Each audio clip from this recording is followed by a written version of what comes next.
So, Danny, in an age when personal computers and consoles kind of dominate gaming, what made you want to start a vintage arcade? The arcade was never actually an idea I had. It's something that just unfolded, and the sheer willpower of the internet has made it happen. So I had a replica WWF Heavyweight Championship belt that my fiance at the time was pleading with me to part with. So what I decided to do was post the belt on Kijiji and see what trades I could get for it. I was sure I didn't want to sell it, but I knew I could probably get something interesting that would replace it. And along the way, during the trades, I came across 2 arcade machines.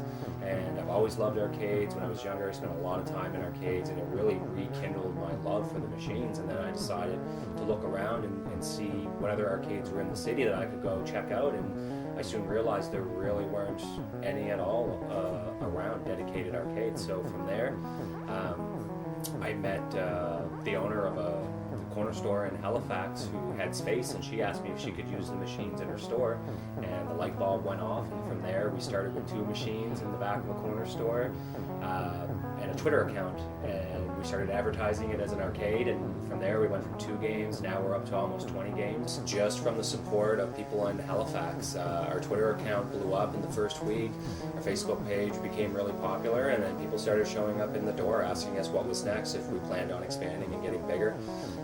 I met a lot of contacts through the arcade, just people that were genuinely interested in it and asked how could they help to make sure that it survived. And that sort of mentality and those sort of experiences have brought us here today, and this is what we're doing. So in the last year, how far have you spread from the original corner store?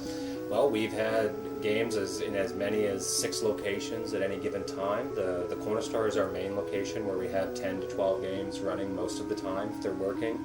Then we've had games throughout some universities and community colleges throughout the city, and some one-off sort of stores and locations throughout.